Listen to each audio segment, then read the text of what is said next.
बहुत भयावह स्थिति है।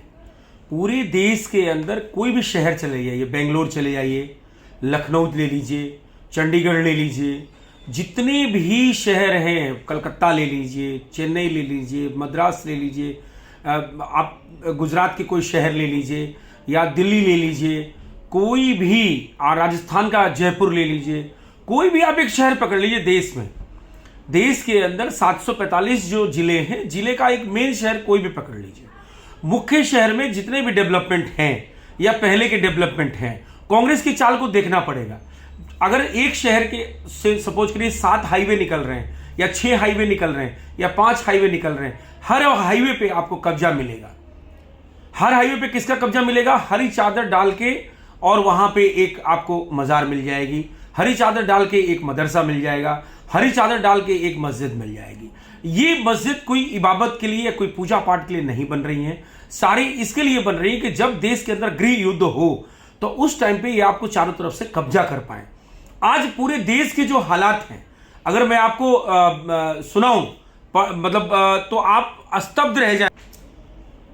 रेलवे, जितने भी रेलवे प्लेटफॉर्म्स हैं, रेलवे लाइंस हैं, ये जहां जहां आप देखेंगे वहां वहां आपको मजार के रूप में अवैध कब्जा मिल जाएगा।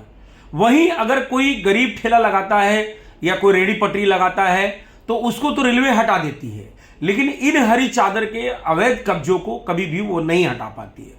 और आपको इतना बड़ा षड्यंत्र, इतना बड़ा सुनाई देगा या दिखाई देगा कि वहां पे ना उनका टिकट का जांच होता है, वो अपना गोल टोपी लगा के वहां चले जाएंगे और वहां पे वो कब्जा जमाए हुए हैं। रेलवे लाइन के बीचों बीच, हाईवे के बीचों बीच इस तरह का षड्यंत्र चल रहा है। और ऐसा नहीं है, अगर वहां कोई गरीब आदमी अपना रेडी पटरी लगाता है तो उसको रेलवे हटा देती है, लेकिन इनके वहां गोदाम चलने लगते हैं, उसमें व्यवसाय चलने लगता है, साइकिल की दुकान खुल जाती है, पंचर की दुकान खुल जाती है, ऑटो की दुकान खुल जाती है। इशू यहां पे किसी को टारगेट करना नहीं है। ये भारतीय, हम राष्ट्रीय मुसलमानों की बात नहीं करते। राष्ट्रवादी मुसलमानों से हिंदू आर्मी स्नेह करती है, उनको एक तरह से अपना अभिन्न अंग मानती है, उनको यहां से नहीं भगाया जा सकता है, वो अपने भाई हैं। लेकिन ये जो रोहिंग्या घुसपैठी आ गए हैं, इनकी बात कर रही है हिंदू आर्मी। रोहिंग्या घुसपैठिए इन राष्ट्रवादी मुसलमानों को आड़ लेकर और वहां पे गोल टोपी लगाकर और वहां पे अवैध कब्जे कर रही है। इन अवैध कब्जों से अगर भारत को बचाना है तो आपको अलर्ट होना पड़ेगा। जब भी कभी गृह युद्ध होगा, जब भी कभी गृह युद्ध के जिम्मेदार अगर होगा तो ये रोहिंग्या घुसपैठी होंगे। जो घुसपैठ नियंत्रण की मांग सदैव जो है हिंदू आर्मी करती है, चली आ रही है। घुसपैठ नियंत्रण पर जल्द से जल्द रोक लगना चाहिए, नहीं तो इसी तरीके से जितने भी आपके शहर के हाईवे हैं वो चारों कोनों में और चारों मिड सेक्शन में, अगर स्क्वायर में लेंगे तो भी किसी भी निकलते हुए रास्तों में आपको मस्जिदें मजार मिल जाएंगी। जब गृह युद्ध होगा तो इन्हीं मस्जिदों मदरसों से आवाज आएगी। जैसे कि गोरखपुर में एक जो जिहाद करने वाला व्यक्ति, वो जो है अल्लाह अकबर बोलकर और तलवार लेकर और जो है किस तरीके से हथियार लेकर और वहां की जो पुलिस सुरक्षा में लोग तैनात थे उनको मारने चला गया, वहां आतंक फैलाया। अभी बहरहाल योगी जी के गिरफ्त में है। कहने का मतलब, इस तरीके से जो रोहिंग्या घुसपैठी हैं वो अल्लाह अकबर बोलकर और उस तरीके से षड्यंत्र कर रहे हैं। तो रोहिंग्या घुसपैठियों को रोकने के लिए घुसपैठ नियंत्रण की बहुत जरूरत है।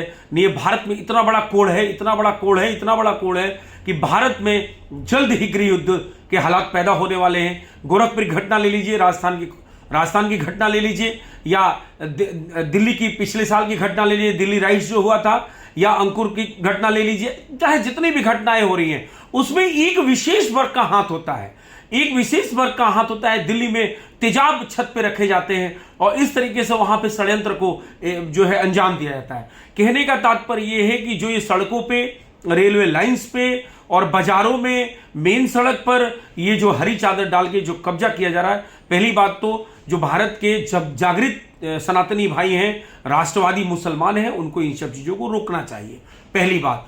दूसरी बात यह है कि सरकार को इस पर सख्त से सख्त कदम उठाने चाहिए कि अवैध कब्जा न हो। चूंकि ईश्वरीय योगी जी इस पे सख्त से सख्त कदम उठा रहे हैं, बुलडोजर चला रहे हैं, लेकिन अन्य राज्य इस पे बहुत ज्यादा जो है चिंतित नहीं है। ये चिंता का विषय है। ये बहुत बड़ा कोड़ है, समाज को खा जाएगा, ये जो राष्ट्र है उसको खा जाएगा। कहने का तात्पर्य यह है कि शहर के चारों तरफ जब कोई लड़ाई होगी तो जिस तरीके से गोरखपुर में अल्लाह अकबर बोल के वो तलवार लेके निकला था, उस तरीके से रोहिंग्या घुसपैठिए निकलेंगे और आपको खाने के लिए तैयार हो जाएंगे। यहाँ के जो आम नागरिक है वो खत्म हो जाएंगे, आपके घर पे कब्जा हो जाएगा। कहने का सिर्फ मतलब ये है कि जो रोहिंग्या घुसपैठिए देश के अंदर आज अगर सपोज करिए आप मानते हैं कि एक विशेष वर्ग की आबादी 20% है, तो उस 20% में कम से कम इस समय 7% से ऊपर रोहिंग्या घुसपैठिए हो गए। उनको ना एजुकेशन से कोई लेना देना है, ना उनको महंगाई से कोई लेना देना है, ना उनको शिक्षा व्यवस्था चिकित्सा किसी से लेना देना नहीं है, उनको न परंपरा संस्कृति से कोई लेना देना नहीं है, भारत की अखंडता से लेना देना कोई नहीं है। उनको सिर्फ एक लेना देना है कि उनको किसी तरीके से मार काट करना है। जब मार काट होगा देश के अंदर तो सबसे पहले रोहिंग्या घुसपैठिए आपके घर के अंदर हमला करेंगे और घर को कब्जा करेंगे। आपकी बहु बेटियों पे जिस तरीके से कश्मीर फाइल में दिखाया गया है उस तरीके से भयानक स्थिति होने वाली है। तो ये बड़ा चिंता का विषय है। आप कहेंगे क्या 2014 से ही सारी चिंता हुए हैं? नहीं, 2014 के पहले कांग्रेस का जो षड्यंत्र था वो 70 सालों से चल रहा था, उसमें इन सब चीजों को उजागर नहीं किया जाता था। लेकिन आज के डेट में हिंदू जागा हुआ है, हर जगह से समाचार आ रहे हैं, सोशल मीडिया का जमाना है, इलेक्ट्रॉनिक मीडिया, प्रिंट मीडिया सारी जो है इन सब चीजों को दिखा रही है। कुछ वामपंथी मीडिया नहीं दिखाती है, लेकिन इन सब चीजों को जो है सोशल मीडिया के द्वारा एक एक चीज पता लग जा रहा है, चाहे वो लव जिहाद हो, चाहे जमीन जिहाद हो, इस तरह के जितने भी षड्यंत्र चल रहे हैं रोहिंग्या घुसपैठियों द्वारा। मैं फिर कह रहा हूं कि राष्ट्रवादी मुसलमान इसके बीच में नहीं आते। आज भी राष्ट्रवादी मुसलमान एक बच्चे दो बच्चे के ही पिता हैं, मैं मिला हूं उनसे, लेकिन जो रोहिंग्या है इनके 15-15, 25-25 बच्चे मिल रहे हैं। ये चिंता का विषय है। ये यहाँ के जो राष्ट्रवादी लोग हैं उनके लिए घातक है। इनको जल्द से जल्द इन पर रोक लगाना चाहिए। उसका एक इलाज है धर्मांतरण नियंत्रण। धर्मांतरण नियंत्रण अगर कानून बनता है तो इस पर हमें रोक लगाने में बहुत बल मिलेगा। साथियों, देश में बहुत भयानक स्थिति है।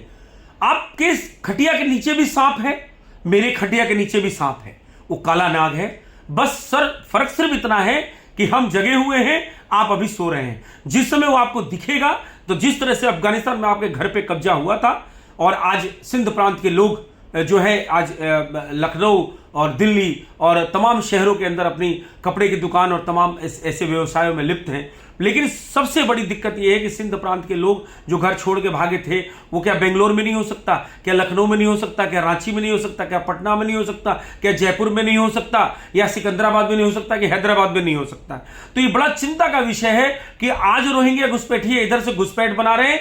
ममता बनर्जी जैसे लोग उनके लिए रेड कारपेट बिछा के बैठे हुए हैं। उनका जो है वोटर कार्ड, आधार कार्ड वो तैयार रखती हैं ममता बनर्जी, और इस तरीके से घुसपैठ बांग्लादेश से और तमाम देशों से, रोहिंग्या खासकर बांग्लादेशों से घुसपैठिए आ रहे हैं। उनका ग्रीन कार्ड और यहाँ पे वोटर कार्ड और आपका आधार कार्ड बन जा रहा है और वो यहाँ घुसपैठ कर रहे हैं। और यहाँ उधर हमें उलझाया जा रहा है चंद्रशेखर रावण के रूप में, बामन मिश्राम के रूप में, ओम प्रकाश राजभर के रूप में, जीतन राम मांझी के रूप में, यहाँ तमाम तरीके के तेजस्वी यादव के रूप में। इस तरह के जो षड्यंत्रकारी लोग हैं वो जात पात में हमें बांटने का काम कर रहे हैं और यहां पे षड्यंत्रकारी जो घुसते चले जा रहे हैं, घुसपैठिए घुसते चले जा रहे हैं और यहां हमें जात पात में उलझाए रखा जा रहा है। उलझाने के बाद में यहां घुसपैठिए राज कर रहे हैं। कहने का तात्पर्य यह है कि जागो हिंदू जागो और धर्मांतरण नियंत्रण कानून का मांग करो, नहीं तो ये जो पूरे शहरों के बाहर जो ये हरी चादर डाल के बैठने वाले, गोल टोपी लगा के बैठने वाले लोग हैं,